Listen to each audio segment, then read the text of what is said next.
Here is the flight path for prayer. Come save the day, prayer. The helicopter of prayer. All right, success is the progressive realization of a worthy ideal, says Earl Nightingale. You should check out The Strangest Secret on YouTube. It's a classic speech of motivation and success. He also says the opposite of courage is conformity. That's not really what this video is about, but that's an awesome quote, and it's another Earl Nightingale. The opposite of courage is conformity. Don't conform. Be courageous. The Strangest Secret, Earl Nightingale. Check it out. Moving forward, no matter how you feel, pushing yourself like a coach during a rough game, learning to ignore the calls of depression and work through off days, still pushing the ball down the field as best you can. That's what this video is all about. Getting out of your own way, overcoming the forces of resistance and depression, and a pathway of how to do just that. We're going to get into that later on in the video. I have a 3-step process towards that, which I think is pretty effective. The progressive realization of a worthy goal. A worthy goal, a purpose, purpose-driven motivation being the most powerful. And purpose rhymes with service for a reason. Depression is toxic self-focus. When we reframe our days into considering how we can help others break free, when we can concentrate on what we can give, it's like instant karma into self-liberation.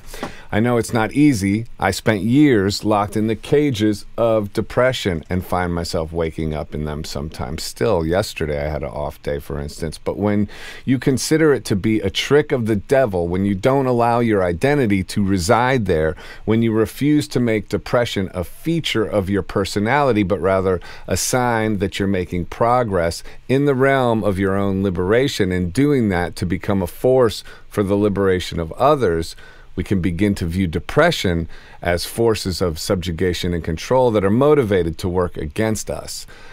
So external forces, they're not of us. They're coming from the outside, and they're a sign that you're making progress.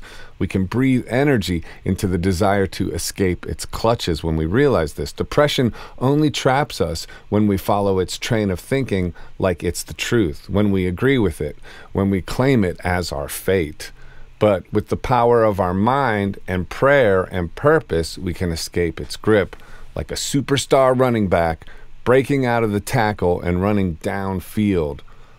That's what, depression is the tackle. We are the superstar running back. Here's the helicopter of prayer coming in to help. But I have a 3-part system. Let's break it down on 3 levels. And the first level, thought, prayer, and purpose are the 3 levels.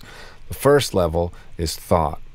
Depression is resistance. Resistance comes with a move towards liberation and a push towards success. It always comes. Success is the progressive realization of a worthy ideal, so says Earl Nightingale. If that journey was easy, we'd all already be making massive cultural impacts or feeding the starving children or whatever your vision points to. But it's not easy. And depression is how the major fortresses in the way of our dreams realization presents itself. It seems to come from within and confuses itself with our identity. But if we can employ metacognition, which is observing our own thought landscape from on high. So it's like, who's afraid? Who's asking who's afraid? You observe your own thought. That's what metacognition is. So if we can employ metacognition or view it or observe it from outside of its destructive energy of ourselves, we can address it as an externalized predator rather than as part of who we are. This is helpful because to fight something external is far easier than fighting something you take to be yourself. So separate the energy of depression or resistance from your identity and view it as what it really is. A spirit that is invested in keeping you and your influence of liberation locked away from its positive influence in your life and the life of others. We're in spiritual wars out here. This is spiritual battle. So you can start to view waking up in a state of depression or resistance almost like a compliment, that there are forces invested in working against you.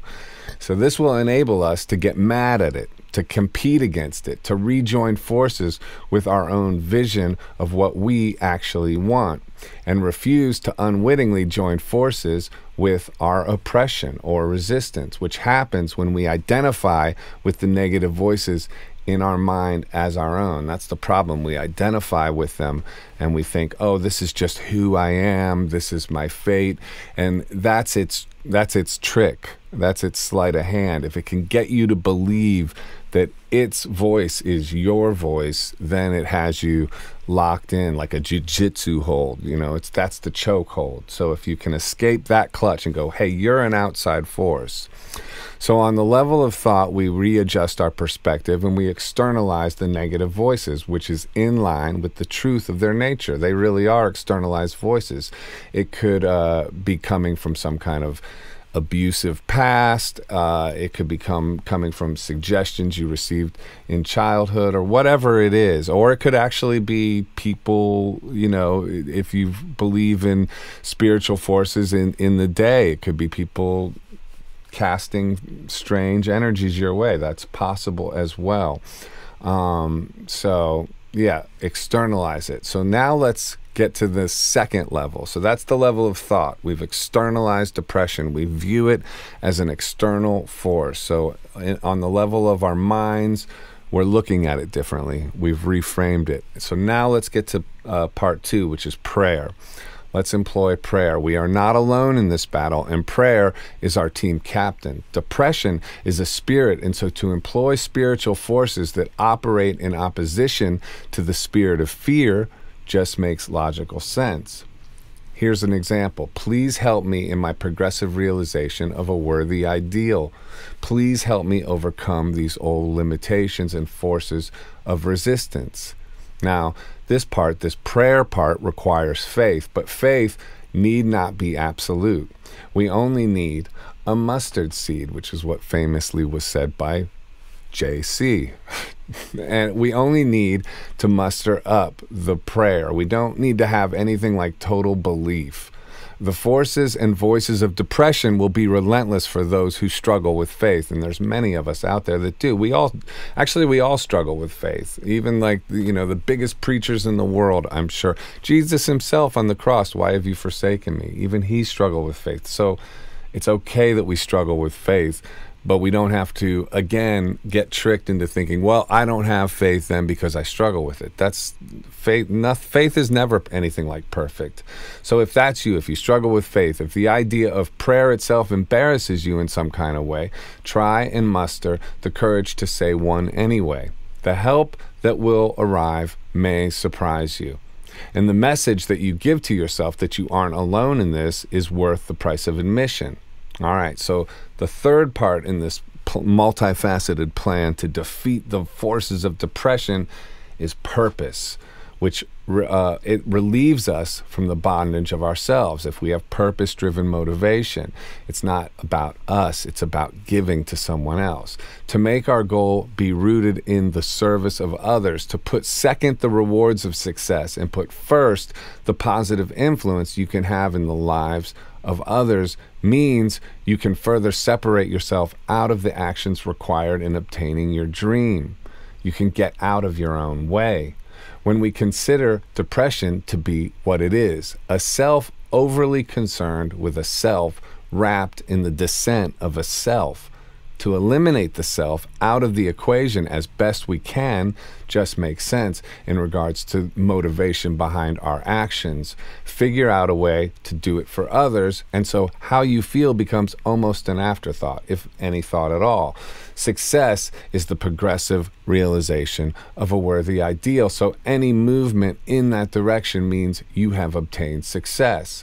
To view it that way means success is in your sightlines on the day, today, not in some far off tomorrow, but right now, in reframing and overcoming past limitations for the betterment of us all.